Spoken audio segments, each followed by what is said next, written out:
Joining us now is the vocal coach to the stars, Valerie Morehouse, from the hit ABC TV show Nashville.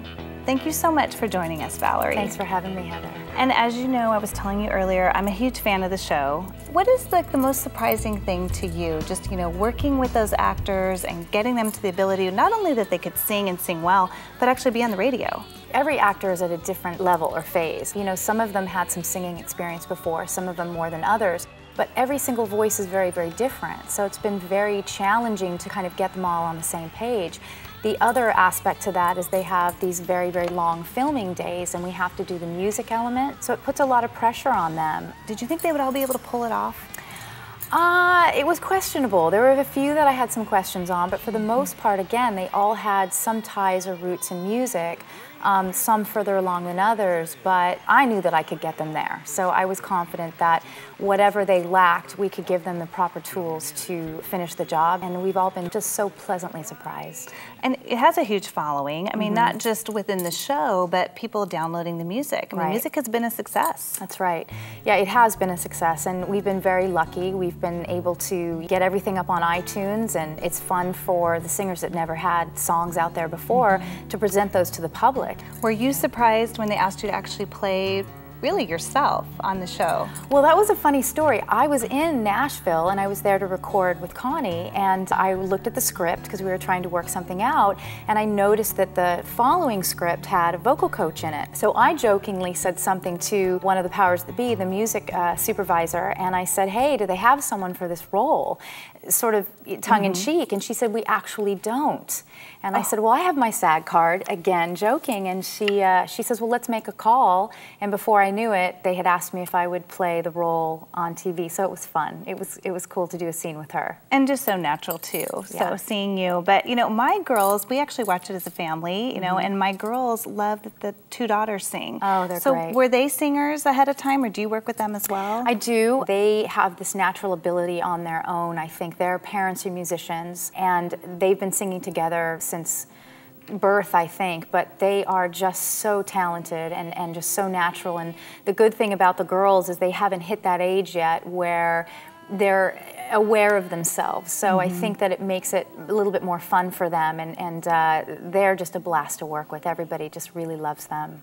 Well, my daughters, love to sing, and seeing that and seeing all the success with children and children actors, I mean, what is your advice to kids that want to get into singing? Is it something like a coach? You want your kid in baseball, they're going to have a coach. I mean, is that something that you recommend? I do for certain kids and certain ages. Everybody's a little bit different, but I always go off the child's sort of attention span, how focused they are.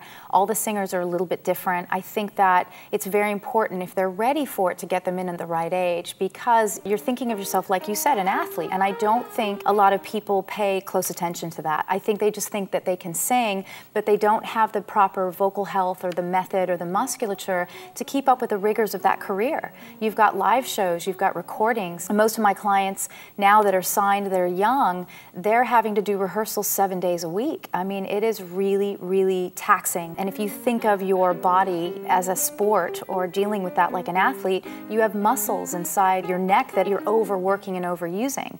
And so what we do is try to steer the kids in the right direction so they have the right method, they have the right coaching, where the vocal cords, again, like bodybuilding or doing anything athletic, can stand the rigors of press and shows and concerts and having to be on night after night after night.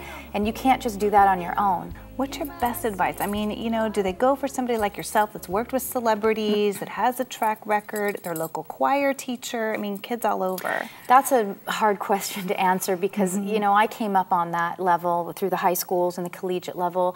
And unfortunately, there are some good teachers on the collegiate level. A lot of them are not that great. They maybe haven't had the right training, and it just kind of lends to a larger problem. And so you really do have to make sure that you get a referral. That's my biggest thing, is who's that coach training with, what kind of singers are coming out of that school or out of that teacher's studio, and that's your best bet, because there is no certification for a teacher. It's not like a doctor or anybody, a physician, or even a massage therapist has to have a certification.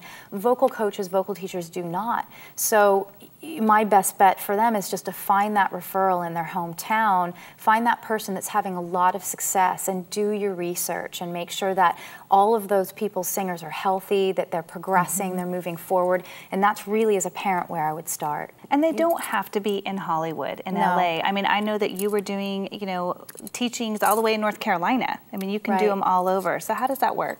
Well, that for me now is the glory of Skype. I mean, I've taught as long back in the days when we had the universal phone line, and that's how we did it before we had computers. You know, LA is Mecca, and you have great teachers in New York, and you have some in London. But the smaller, you know, smaller areas of the world, it's a little harder to find that training. And so it's been great for me to be able to Skype with those clients and get them online, and the Skypes work just as well. I have clients in Australia I've never met, so it's really nice to have that. And of course, anybody that wants your information, they can go to your website. They can. I have a girl right now that was sent to me by one of the music producers for Nashville and said, you really need to hear her. Her parents flew her out to LA, and she had a session with me, and this girl's 9 years old, and I've not heard anything like it in a long time. So that's a client I would take on at that age because she has the focus to do it, she has the want to do it. And I think it's just child per child. You have to see where their comfort level is, where their skill set is, and be very, very honest with them and with their parents so that they know, what am I spending my money on? Is this a path we want to go down? And I'm always very forthright with the parents and letting them know what my expert evaluation would be. Thank you so much, Valerie, for being on our show. Thank you for I can't wait to see everything that you do in your career. Yeah, thank you, Heather. Appreciate it. And coming up next, we go from wine to beer as we head to San Diego. Plus, we take you inside the hit movie Jersey Boys. It's all coming up right here on California Life. Don't go away.